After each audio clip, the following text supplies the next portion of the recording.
यो संसारमा धेरै जसो मान्छेलाई प्रेममा गाह्रो हुन्छ।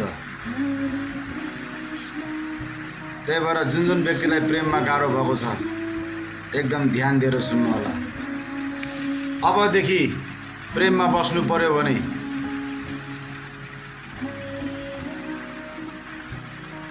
प्रेममा दुईटै पाटोबाट जिन्दगी जिउनुहोस्। आजसम्म तपाईले प्रेममा एउटा पाटोबाट जिन्दगी जिउँदाखेरि गाह्रो भएको हो। प्रेममा जहिले पनि अप्ठ्यारो समय आयो भने साथ छोड्ने चान्स बढी हुन्छ र साथ छोड्यो भने कति गाह्रो हुन्छ त्यो व्यक्तिको जीवनमा मैले नजिकबाट देखेर महसुस गरेको छु। त्यही भएर याद राख्नुहोस्, अबदेखि प्रेममा बस्नु पर्यो भने प्रेममा दुईटै पाटोबाट जिन्दगी जिउनुहोस्। जतिखेर पनि मलाई प्रेमले गाह्रो पुर्याउँछ भनेर सोच्नुहोस्।